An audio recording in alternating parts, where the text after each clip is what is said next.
कल्पना कीजिए कि अगर इंसानों ने दूसरे स्टार सिस्टम में जाने का अगर प्रयत्न किया तो ये कैसा होगा। इसका अटेम्प्ट के लिए अमेरिकन सरकार ने एक प्रोजेक्ट लॉन्च किया गया जिसको हाइपेरियन जिसे कहा गया प्रोजेक्ट हाइपेरियन प्रतियोगिता।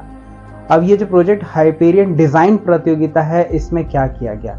इस प्रोजेक्ट हाइपेरियन डिज़ाइन प्रतियोगिता में जो प्रतियोगी उनसे कहा गया कि आप ऐसे स्पेसशिप की रचना कीजिए जो इंसानों को हमारे स्टार सिस्टम से दूसरे हमारे नज़दीकी स्टार सिस्टम है जिसको अल्फा सेंचुरी स्टार सिस्टम बोलते हैं, वहाँ तक ले जा पाए।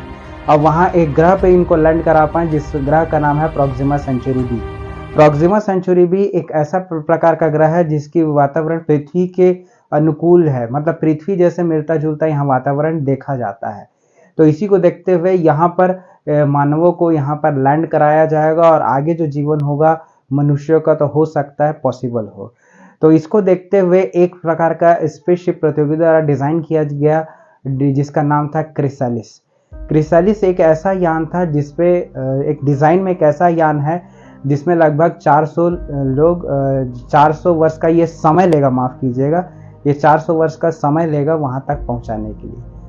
हमारे पृथ्वी से इस स्टार सिस्टम और इस जो ग्रह की जो दूरी है वो लगभग 20 ट्रिलियन मील या 40 ट्रिलियन किलोमीटर दूर है ये। अब यहाँ तक जो पहुँचने में हमें लगभग 4 साल लग जाएंगे। अगर हम इस अभी जो कल्पना के रूप में ये जो स्पेसशिप अब जिसे हम डिज़ाइन लेवल पर ही है, इसको अगर वाकई में हम बना पाएँ तो ये 400 वर्ष का समय लेगा।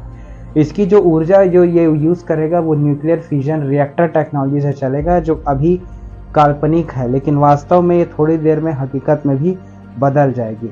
इस टेक्नोलॉजी का यूज़ करके इससे ऊर्जा की ज़रूरतों को पूरा किया जाएगा और साथ ही साथ ये जो पर्टिकुलर डिज़ाइन होगा वो स्पेसशिप इतना बड़ा होगा जिसकी लंबाई लगभग 58 किलोमीटर या 36 मील के आसपास होगी। हमारी दिल्ली जो जगह है, दिल्ली जो राजधानी है, उसकी जो लंबाई है वो लगभग 51.9 किलोमीटर ही है और इसकी लंबाई होगी 58 किलोमीटर। तो आप कल्पना कर सकते हैं ये कितना बड़ा होगा। दूसरी, ये कई परतों से बनी हो गई है जहाज। जिस प्रकार रूसी गुड़िया बनती है कई परतों से, उसी प्रकार ये जो स्पेसशिप होगा वो कई परतों का बना होगा। इसकी जो पहली परत होगी, उस पहली परत में पशु पक्षी और पेड़ या जंगलों जैसा वातावरण रखा जाएगा। जो दूसरी परत होगी, इस दूसरी परत में आपके कई सुविधाएं आपको और देखने को मिलेंगे, जैसे कि इसमें स्कूल होंगे, हॉस्पिटल्स होंगे दूसरी परत में। तीसरी परत में अगर देखा जाएगा तो घर होंगे और गर्मी जैसा वातावरण का प्रबंध होगा।